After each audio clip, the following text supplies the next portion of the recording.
Welcome back di Top 5 Pinter Politik. John Lennon dalam salah satu lirik lagunya yang berjudul Imagine, tahu dong, ngajak kita buat berimajinasi gimana jadinya dunia kalau nggak ada negara. Ya, imagine there's no country, dia bilang. But sebaliknya nih, pernah nggak sih kalian kebayang gimana jadinya kalau hari ini dunia itu dikuasai sama satu negara atau satu kekuasaan aja? Gimana tuh ya? Tapi sejarahnya ada loh beberapa negara paling berjaya yang hampir bikin dunia jadi sebuah entitas tunggal. Negara mana aja tuh kira-kira? Bersama gue Jay, let's get it started and let's find out.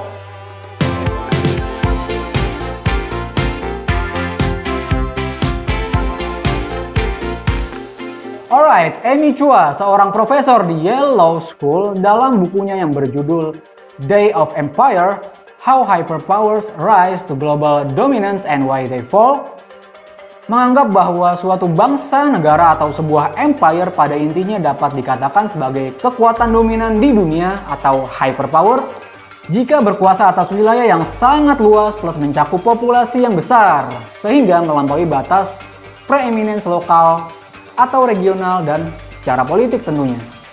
Yap, bener nih Mbak Chua. So, langsung aja di urutan kelima ada dinasti Qing. Didirikan oleh bangsa Manchu di Manchuria, dinasti Qing merupakan era dinasti terakhir di Tiongkok dan mencapai puncaknya pada 1662 sampai 1796 di masa kekaisaran Kangxi, Yongzheng, dan Qianlong. 10 kampanye besar Kaisar Qianlong dari 1750-an hingga 1790-an memperluas kendali Qing ke daratan Asia dalam yang membuat dinasti Qing membentang dari Hainan, Taiwan, Mongolia, Manchuria hingga Tiongkok barat laut. Militer dinasti Qing tergolong terstruktur loh, terdiri dari 8 panji pasukan elit militer dan tentara standar hijau. Terdapat pula angkatan laut plus pangkalan dan sistem pertahanan laut, 4 zona di Teluk Bohai, Pantai Jiangsu dan Xinjiang, Selat Taiwan, dan Pantai Guangdong. Dengan armada kapal laut mumpuni pastinya.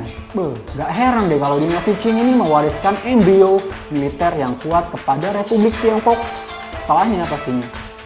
Wilayah dinasti Qing sendiri mencakup 5,68 juta mil persegi atau hampir 10% daratan di muka bumi.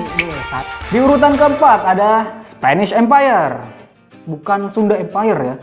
Merupakan one of the first global power in history sejak era Columbus pada abad 15 sampai awal abad ke-19. Spanish Empire bersaing dengan Portugal dan berhasil menguasai wilayah seberang samudra atau New World. Mencakup hampir 3/4 benua Amerika, benua Afrika, dan Oseania sampai Asia kayak Filipina, termasuk juga beberapa wilayah yang saat ini jadi bagian dari Indonesia kayak Ternate dan Tidore. Spanish Empire juga didukung sama angkatan laut hebat dengan kapal jenis Carabea dan Galleon. Selain jumlah fantastis 300.000 prajurit menyongsong 30 Years War pada 1630-an, militer Spanyol juga terus mengembangkan organisasi dan taktik infanteri yang dikenal sebagai Columea. Sampai formasi infanteri tertio untuk menghadapi rival-rivalnya kayak Belanda, Portugal, sampai Prancis dengan Napoleon Bonaparte-nya. Spanish Empire sendiri sempat menguasai 7,72 juta mil persegi wilayah atau lebih dari 13% dari daratan di muka bumi. Dan next, di urutan ketiga ada Russian Empire. Kekaisaran Rusia adalah sebuah kerajaan yang mewarisi Tsardom of Russia dan membentang di 3 benua, nggak tanggung-tanggung, kayak Eropa, Asia, dan Amerika Utara. Kebangkitan Kekaisaran Rusia bersamaan dengan ekspansi dan kemenangan atas Swedish Empire, Persia, Ottoman, hingga Nordik. Peter the Great, Catherine II atau Catherine the Great, dan Alexander I menjadi yang paling berjasa atas ekspansi Russian Empire. Dari segi kekuatan, angkatan bersenjata Russian Empire dibentuk pada 1721 oleh Peter the Great yang terdiri dari Imperial Russian Army dan Imperial Russian Navy. Namun sayang nih, jutaan prajurit kavaleri dan infanteri plus angkatan lautnya mengalami kemunduran dari segi taktik dan teknologi hingga turut berkontribusi pada revolusi Bolshevik pada 1917 yang juga mengakhiri Kekaisaran Rusia. Kekaisaran Rusia pada masa jayanya pernah mencakup 9,15 juta mil persegi atau lebih dari 15% daratan di bumi loh. Lebih gede dari dinasti Qing sama Spanish Empire maksudnya. Dan di urutan kedua ada Mongol Empire. Kekaisaran Mongol berawal dari penyatuan suku-suku Mongol di bawah tangan besi dan ekspansi strategi militer masif dan brilian Genghis Khan.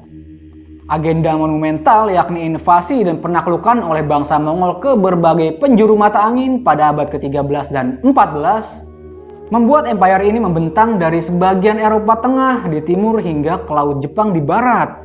Bahkan juga termasuk wilayah di Timur Tengah, India, hingga daratan Asia Tenggara loh. Dalam menjaga stabilitas kekuasaannya, Pax Mongolica dibentuk di bawah kepemimpinan Mongke Khan untuk menyatukan kehidupan sosial, ekonomi, politik, dan budaya empire-nya pastinya. Kekaisaran Mongol sendiri mencakup 9,15 juta mil persegi atau sekitar 16% daratan di bumi loh, dan menjadi entitas bagi lebih dari 25% populasi dunia kala itu. Sadis. Finally, di urutan pertama ada empire terbesar yang pernah ada dalam sejarah. Yap, British Empire. British Empire berawal dari ekspansi abad ke-16, yakni perdagangan lintas negeri, mulai dari benua Amerika, Afrika, Asia, Australia, sampai ke Pasifik. Dan pada akhirnya bertransformasi menjadi pengintegrasian wilayah berupa koloni, protektorat, maupun mandat. Kekalahan Prancis dalam Perang Napoleon pada 1815 membuat Inggris ditasbihkan menjadi angkatan bersenjata, terutama angkatan laut terkuat sekaligus empire terbesar di dunia pada abad ke-19. Namun, beban atas Perang Dunia Pertama dan Kedua ditambah tren kemerdekaan negara dunia ketiga menjadi gejala dari pudarnya British Empire pada 1947. British Empire pada masa jayanya mencakup 13 juta mil persegi atau lebih dari 22% daratan di bumi dan mencakup 20% populasi dunia. Sebagai empire terbesar, warisan politik, hukum budaya, hingga bahasa British Empire tersebar luas dan menjadi standar hingga kini. Yap, bener banget. Salah satunya adalah bahasa Inggris.